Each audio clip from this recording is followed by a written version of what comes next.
like to welcome Xander Schauffele into the interview room here at the BMW Championship.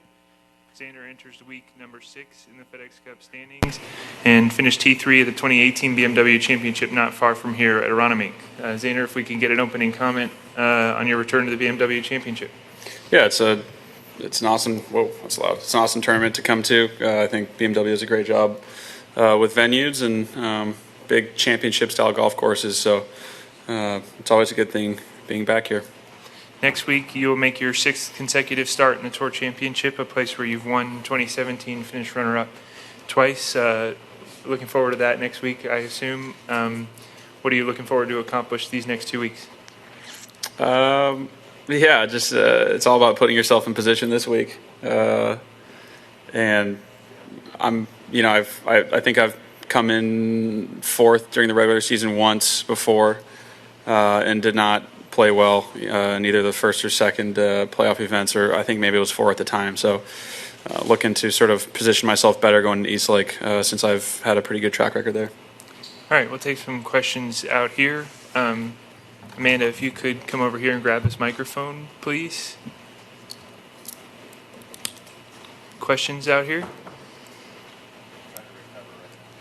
We'll go to Jeff, I guess. Or, sorry, here on the aisle.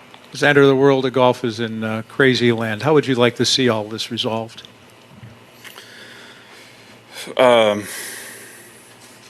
Some sort of unity. It's definitely fractured currently.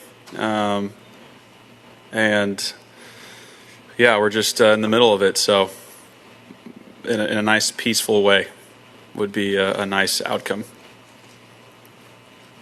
Jeff? Xander, this is a course we don't play on tour. Is your approach to this week any different than if you were playing a new course in a regular season event? Not really. I think.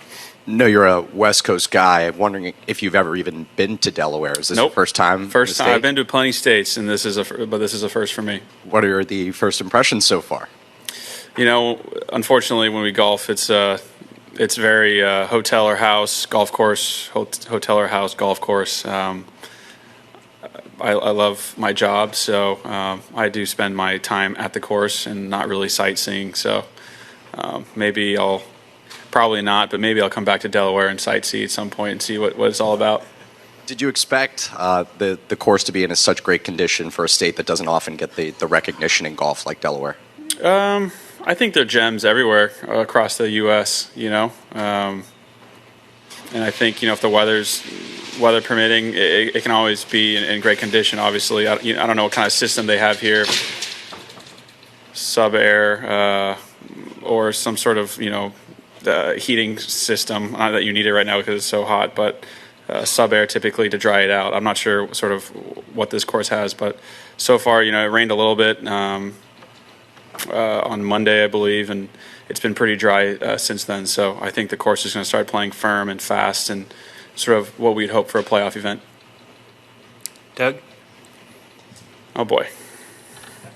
3 things unrelated, and if someone needs something, come tap me on the shoulder. But firstly, going back to the fractured world, are there people on LIV that you miss? I mean, from a competition standpoint, all of them. On a personal note, I miss Dustin and AJ. Who doesn't, right? They're 2 beauties. AJ's full of one-liners, makes me laugh, and I appreciated that. So, but yeah, I don't know the list fully, so, but maybe I could poke out a few more. That's why I wouldn't want you to go through names. That would be ugly. Shifting gears to 2017 on 2 accords. One, does this almost take you back to those days of basically coming on tour and having to learn a new course every week? For the most part, I'm sure you knew Torrey and things like that. Yeah, I mean, a little bit. I think there's a certain level of comfort, I guess, competing on different grasses and like sort of roughs, chipping out certain roughs, hitting out certain bunkers. So, the more you do this, the easier it gets to adjust, or at least it should be. So I think I've learned how to prepare a little bit better compared to 2017. But yeah, it's always kind of fun to learn a new course. And secondly, on those lines, when you joined the PGA Tour in September of 16, probably, right? Corn Ferry, yeah. Got Yeah, I your was card, part, then a part of you the got umbrella, yeah. Who sponsored you back then, and why did they sponsor you? Adidas was still a sponsor. I had AP as a sponsor. I don't know if my sponsors are going to like that I'm rattling off other sponsors. We can stop there if you want. I guess what I'm getting at is TaylorMade was another one of them. Why are you asking these questions? I'm working on it. We were talking about can't miss kids coming out of college as you identify young stars, and I'm just trying to figure out who would have identified you. Yeah, I mean, Is that bad? what's that? Did I ask that poorly? I did. Okay. Yeah, it didn't sound great. I mean, you're lucky I know who you are, so I'll answer this. But yeah, I wasn't one of those can't miss kids coming up. So if you want me to say that openly, it doesn't bother me because it's just the truth. So yeah, I mean, it was sort of like a very incentive-based sponsored sort of type deal. I mean, I think AP was in 2017. I think Corn Ferry was literally just like a shot from. My dad used to be in the golf industry, so he knew several people in it, and they sort of took a chance on me. And if it didn't work out, it didn't work out, and it obviously worked out for me. And to follow on that, as a highly skilled player and one of the best in the world, can you no props for that? Can you identify a can't miss kid? Can you look at a college kid coming through now and say, yeah, this guy's going to be something special? I'm sure some of the pros could probably, if we played enough rounds with a kid, we may be able to see. We could probably put a better educated guess on it, but it's always a guess. There's can't miss kids in every sport, and they just don't pan out. So I think unless you were living with a kid, saw interactions with families with a kid, saw how his schooling worked, how structured he is, how structured he isn't, work ethic, things like that, then you could probably have an even more educated guess. But there's so many things that go into, being and competing at a top level that it's so hard to tell when someone's developing, at 17 or 18, what it's going to look like or sort of what their outside life looks like that's going to affect their on-course play. Ryan? I guess to follow on that, if I could, right now there's Good luck with that. I'm going to try and ask this better. Right now there's a program that the top 5 college seniors go directly to the Corn Ferry Tour. Do you think that could or should be amended to go straight to the big leagues? I'd say that you could make arguments for it. I think it wouldn't bother me. You know what I mean? I think in order to make sure that kids want to play on the PGA Tour, that's definitely a nice incentive coming out of school. I don't know what the time frame on it would be or what the starts would be. I imagine you'd sort of be put in some sort of rookie category, but I think I don't know, there's probably a stat or number you can run just based on the top 5 or 10 guys coming out of NCAA, how many of them have panned out on the PGA Tour that have worked through the Corn Ferry and whatnot. So, I think that wouldn't bother me whatsoever. And kind of unrelated, definitely unrelated. Normally this would be a pretty big week for qualifying for Cup teams. Obviously it's kind of maybe second or third fiddle this week. From a player perspective, has this run up to the President's Cup felt different than some of the other Cup teams that you've been on? Yeah, a little bit, You just don't really know who you're going to be playing with or against, I guess, compared to previous years. But getting on a team is such a result that for me personally, it kind of as much noise as everything's been, with everything going on, it doesn't feel too dissimilar compared to previous years for me personally. Come on all the way in the back. Xander. JackHirschGolf.com. Just wanted to ask, what is like a characteristic of a golf course that would maybe make it easier to adapt? And does this golf course have that, since you've never played here? Not just you, most of the field has never seen this golf course before. I'd use this course as one that is it's hard to play, but in terms, I guess, when you use the word adapt, I mean, hard to play and compete on, but in terms of getting to learn it, not very difficult.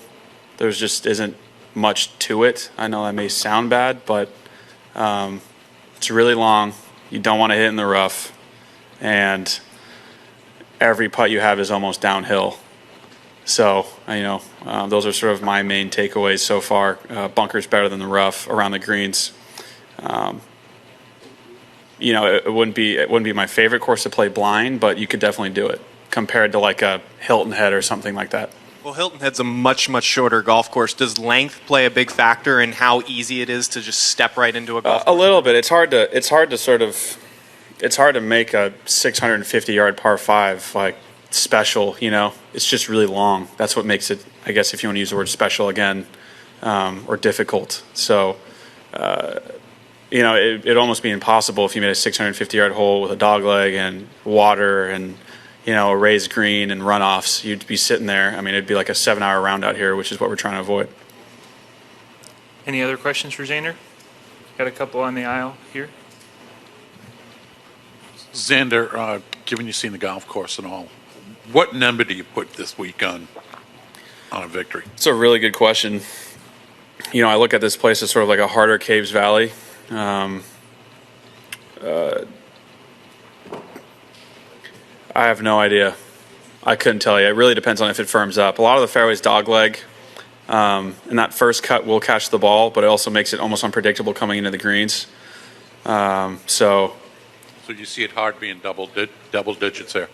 Yeah, I went to Caves Valley and I thought, like 17 under was going to win, and then, those two boys absolutely destroyed the place. Yeah. So it's sort of like you had the longest hitter to ever play for us and then the best putting week ever. So I always err way too low out here on the tour, and the guys are just way better. The guys are good. So aim high, I guess. That slogan's correct. Yes, it was a good slogan for us. Doug? I know you've had your ups and downs in golf and will for as long as you play it, but have you ever had a case where you've gone so quickly from winning every time you tee it up to wondering where the ball's going? Or wherever you are now? I mean, I haven't had the luxury of winning so often, you know what I mean, to know what the backup to that would be. But yeah, it's just a style, you know what I mean? To prepare for this week, it would have been, winning at Torrey Pines would have been like a nice preparation for this week. Not even though, because it's so hard to hit fairways there. I mean, you got to hit it really high and far here. You know what I mean? And it doesn't really make sense to try and hit like a low fairway finder, because if you miss the fairway, you're going to be further back in the rough because your ball's not going to go anywhere. So it is just sendito out here. When the last question, assuming you went to the, what are you saying, Jay? Nothing. Go ahead. Okay, assuming you weren't trying to cut him off. I mean, I can't. I was just going to say I'll say when the last question is. Oh, last for me, Jack. Okay, got it. Wow, Jack's in charge here. If you didn't know, having a really bad morning right now. That's my guy. Assuming you went to the meeting last night, just your general thoughts on what you hope would be the outcome of it all, and I'll leave it at that. Yeah, you look nervous to ask that question. Yeah. It was a really nice meeting. It was great. It was exciting. It was new. It was fresh.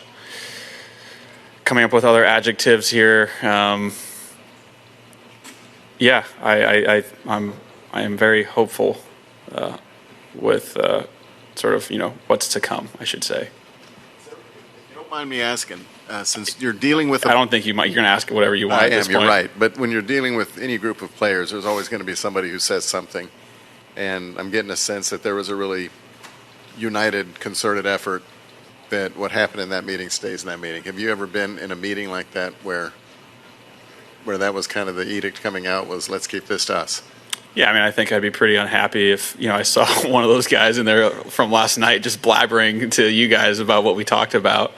It'd be really frowned upon, and he probably wouldn't get invited back to the meeting. So, yeah, there's a little bit of a code there, I'd say. Another one behind Doug? Last week's ruling with Cam Smith. My question to you is, once you leave the golf course, should that be it? Should he be questioned the next morning? Oh, you're bringing in the it's something that can be talked about in all sports. you know, the review, the replay. But shouldn't it be once you've left the course, it's over, it's done? I don't know. You can. It's so easy to play devil's advocate there. You know, you just play both sides of the fence, and you're going to be sitting there staring in the mirror like, I don't know if I feel good about this. So I don't really know to answer that. You know, I think, yeah, it was tough. I felt bad for him. You know, watching the replay, like you just assume that he should have known, or someone should have said something. But you know, the correct ruling was, I thought it was kind of.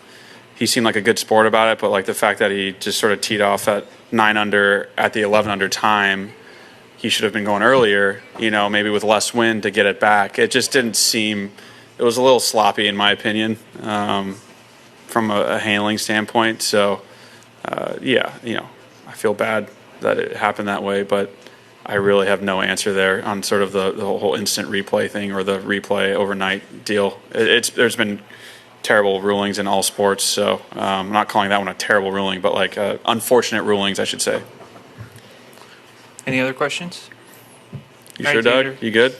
You feel good? You done? Thank you very much for your time, Xander. Thanks, Jack. Best of luck this week.